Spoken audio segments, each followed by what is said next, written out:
It's a sadness that I have kept for a very long time, and now I can share it with you.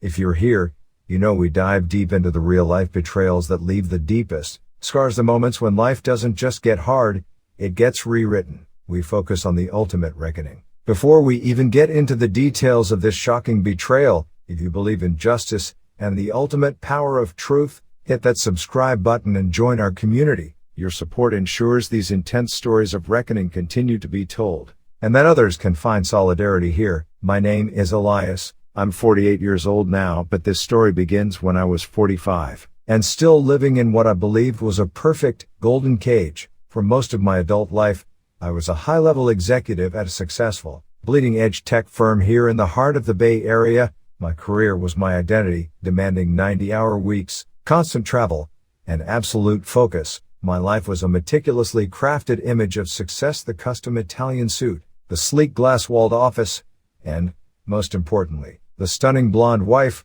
Chloe. Chloe was the perfect partner in every social sense. She was charming, effortlessly gliding through social events, always involved in high-profile, charitable causes like animal welfare and art patronage. She handled the domestic sphere, managing our home, overseeing all our joint investments, and diligently shielding me from the mundane details of daily life, so I could focus on my demanding job. She presented herself as the artistic, free-spirited, human element to my, sometimes too logical, tech-driven world. She was the color in my monochrome existence. We lived in a sprawling, modern home in Marin County, just across the Golden Gate Bridge, a testament to what we had built together over 15 seemingly wonderful years of marriage. She always called it our sanctuary. She always insisted on taking the lead with the family finances, a role I happily relinquished. "Elias, honey," she'd say with a dismissive wave of her hand, "you deal with the algorithms and the billion-dollar deals.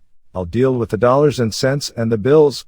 It saves you the headache and the boredom." I loved her for it. I interpreted her desire to control the paperwork as simply her way of nurturing and protecting our shared financial future.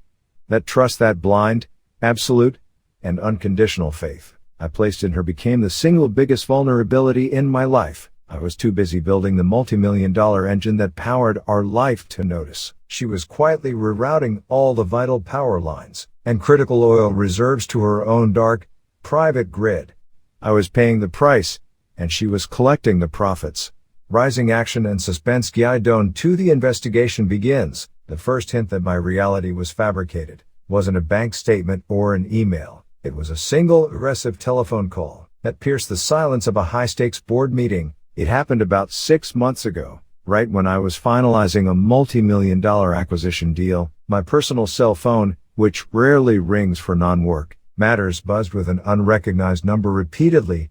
Urgently. I finally stepped out, annoyed by the interruption, and answered the fourth attempt. "This is the Collections Department of Coastal Lending," a sharp, unfriendly, and utterly professional voice announced. "We are calling regarding your overdue commercial loan, account 334X. The outstanding principal sum is $850,000. I felt the blood drain from my face. "I think you have the wrong number," I managed, my voice sounding hollow.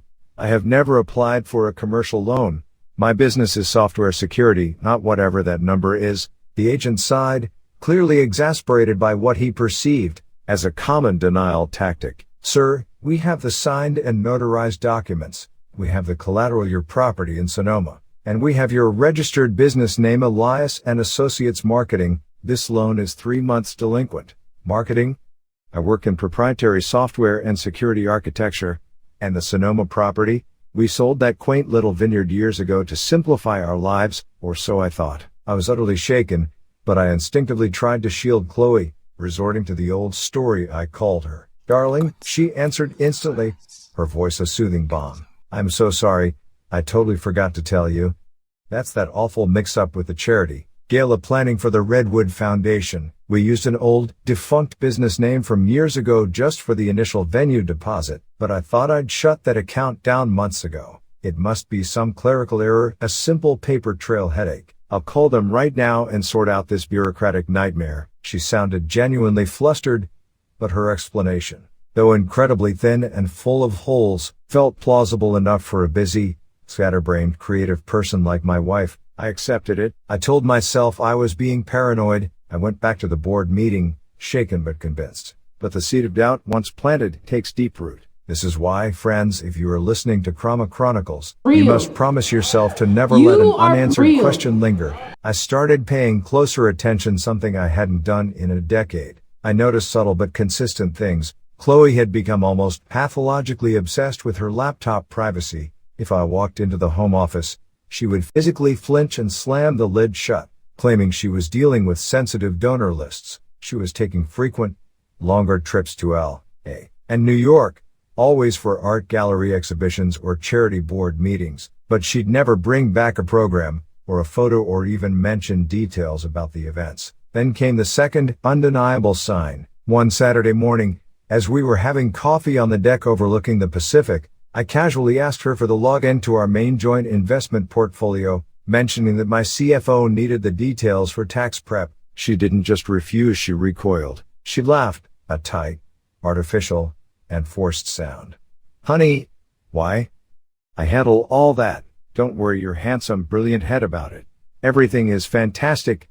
Better than you know. You just sign the final tax forms when I give them to you. Her immediate, severe defensiveness was a second red flag, this time the size of a billboard. Fantastic, she said, but the detailed, monthly paper statements that used to arrive had suddenly stopped. She had claimed they went digital to save the trees, a notion I had, again, blindly accepted. That day, I decided to use the one skill she hadn't accounted for: my own formidable expertise in digital security and network architecture. If I couldn't get the password from her, I would find a way around her digital walls. The thought of spying on my own wife made me feel sick, but the fear of losing everything was a greater motivator.